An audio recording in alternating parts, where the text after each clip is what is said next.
Hi everyone, in this episode, I want to talk about how the narcissist isn't anyone's friend. The narcissist, I'm telling you, isn't anyone's friend. I know it's hard to believe because the narcissist intentionally treats everyone better than you. But this is an intentional manipulation tactic by the narcissist to devalue you and triangulate you with people. This is how the narcissist conditions you to associate their friends and family with feelings of abandonment. But the narcissist isn't just manipulating you. They manipulate everyone. They use the same triangulation tactics to condition their friends and family to see you as the abuser, which in turn gives them feelings of power for having that kind of control over everyone at the same time, puppeting people around for their entertainment. And this is the kind of control, and with this kind of control comes narcissistic supply, which is all the narcissist cares about. Narcissists are self-serving by nature, so they see people as objects in their fantasy world. So the narcissist feels entitled to use any object in their life to their advantage, whether that be a person, a car, their business, somebody else's money. It doesn't matter. The narcissist objectifies everyone and everything. You are there to fulfill the devaluation part of the narcissist cycle. That's your role. That is your job. The friends and family are nothing more than extras in the narcissist movie. That's all they are. You are actually a main character, which is a main source of supply. All the other people surrounding the narcissist are extra sources of supply that they have fun manipulating and playing everyone off of each other, especially the intimate partner. The narcissist is not just manipulating you, they're manipulating everyone. You are just a main character as the intimate partner. You are a main source of supply. The friends and family that the narcissist manipulates, takes advantage of, uses, they end up using everybody around them. But those people are just extras in the narcissist narrative, in the narcissist movie. And since narcissists see everyone as objects, no different than a car or a house, a person is an object, the narcissist feels entitled to do these things. They feel that you are there to perform for them.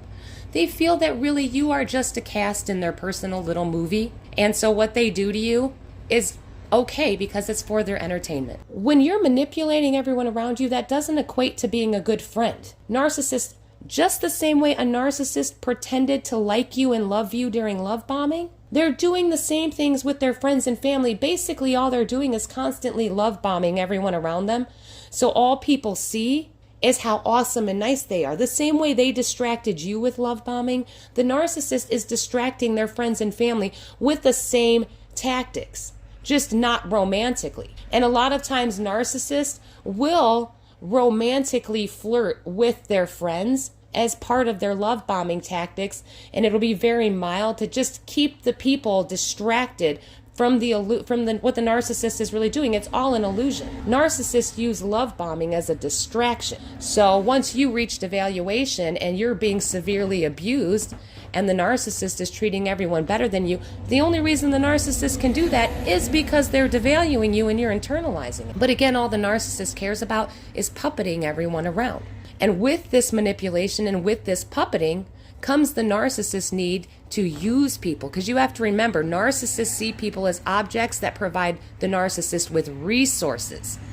Whether that resource is validation, money, shelter, food, sex, it doesn't just apply to the intimate partner. Narcissists look at everyone as a source of supply and know what they can get out of that person. Narcissists use their friends the same way. They're just more subtle about it. And the reason why a narcissist is able to be more subtle about their manipulations with their friends and family is because they get to go home and project all the nasty stuff they feel onto you so that they can keep it together for those other people to be able to manipulate them out of the little stuff. When narcissists say things like, this is my best friend, we've been friends my whole life, and A, B, and C, I promise you, the only reason that narcissist has kept that person around is because they're providing them with narcissistic supply, because the narcissist is manipulating them, and they have no idea what's going on.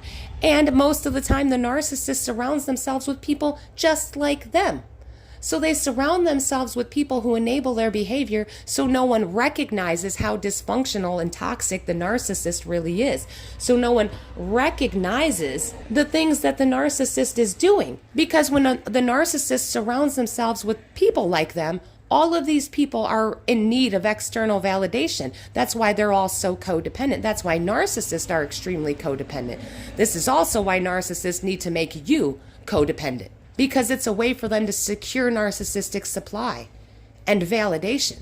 And when you're dependent on the narcissist, that means you need them. You need them for something, and a narcissist needs to be needed. And so they're the same way with their group of friends, with their enablers, with their family members, whoever they keep close to them. Narcissists can't be alone. So they have to constantly manipulate everyone and everything around them, and they need you to regulate themselves so that they can keep these enablers around them. If the enablers knew what the narcissist was doing to you and to them behind their backs, I promise you those enablers wouldn't want to be around that narcissist. And as the narcissist's intimate partner, you've got to see all those sides of the narcissist. You've seen the narcissist without their mask on. In fact, that's all you ever get to see. The only time you get to see the narcissist put that mask back on and act halfway decent is when they're in front of other people. And then they do that on purpose to devalue you so that you sit there and go, dang, why is this narcissist so awful to me and now all of a sudden good and happy in front of everyone else? It's to devalue you. It's to triangulate you. It's to get narcissistic supply. But the narcissist is doing the same thing to their friends. And like I said, you've seen the narcissist with their mask off, so you know what they're capable of. And if you've spent enough time with the narcissist and now you're out of it and you can reflect back on what happened, you can actually see all the nasty things the narcissist was doing to their friends as well. I know for me, during love bombing, actually this went on through the entire relationship, but the narcissist that I dated, he was no kind of friend to the people in his life. In fact, his friends were no kind of friend to him. And I've said this in another video. I'm like, man, the stuff that the narcissist friends did to him, the moment I started dating him, his friends were attempting to sleep with me, asking me to have threesomes. It was disgusting. These people were so disgusting. And that's why I say the narcissist karma is the people that they surround themselves with, because they surround themselves with people just like them who are all just manipulative, who are all liars, cheaters, thieves, whatever it is that they do.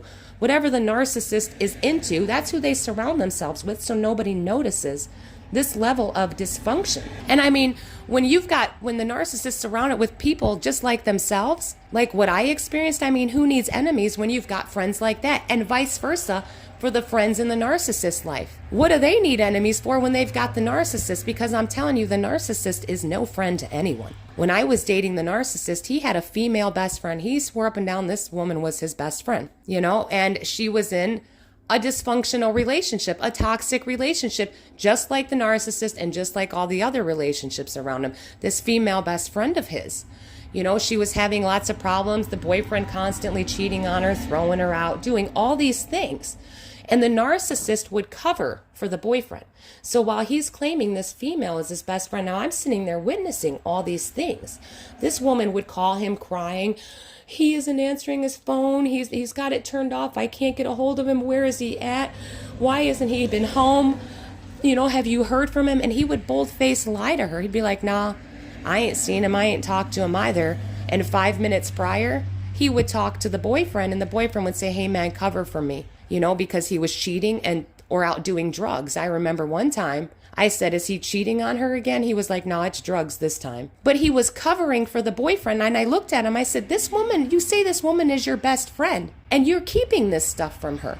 But this is what narcissists do. So narcissists don't just screw over their intimate partners. They're doing it to everyone around them. And if you've been in a relationship with a narcissist long enough, you've picked up on these things. You've seen the nasty stuff that the narcissist does to their so-called friends, the way they use people for money, the way they extract resources from people, the way they extract resources from you. Being with a narcissist, man, you will end up with no money real quick. You will end up paying their bills. I don't know how many times I paid for this man's stuff. I'm telling you, his friends would throw him cash for this boat he was on, and he would tell me he forgot his wallet. So I would end up paying for everything. Meanwhile, his friends were throwing him cash for gas and oil for this boat. Do you think I ever saw any of that money? No. But he was pocketing all that cash because he didn't have any money. because of his drinking and his drug addiction. But that's why he surrounds himself with people just like him. And eventually I said, this isn't the lifestyle for me. This isn't for me. And I was still unaware and fawning and doing anything I possibly could to make this man happy and get these people to like me. But now I understand triangulation and intentional triangulation for devaluation, all to gain narcissistic supply. So though many of you think that the narcissist treats their friends better than them, if you've been unfortunate enough like I have to witness the narcissist basically screwing over their own friends, while you pay the narcissist bills, they've got everyone thinking that you're using them. But this is how the narcissist plays the victim. They play everyone off of everyone and off of everything. And for those of you that think, man, well, the narcissist has had these friends all these years, those aren't friends. A narcissist is incapable of being someone's friend. They don't emotionally attach to anyone. Narcissists don't emotionally attach to you. They don't emotionally attach to anyone. It's all about narcissistic supply. Each person in the narcissist's life plays a role and provides a resource, whether that's the friends as the fan club, whoever it is, the intimate partner that's paying their bills, giving them shelter. It's all about the narcissist manipulating people out of things and feeling entitled to do it. So I hope this episode kind of helped you guys understand. And if you were feeling somewhere inside like, man, why did that narcissist treat all their friends better than me? Why are they doing A, B, and C? They're not treating anyone better than you. They're abusing you. They're abusing you. They need you as a container to regulate their emotions, but they're still manipulating everyone. They're still using everybody around them for a resource. You're not the only one they're using. Well, thank you again, guys, for listening. I hope you enjoyed this episode. Stay safe, stay strong, and keep getting the knowledge. You are all going to be amazing.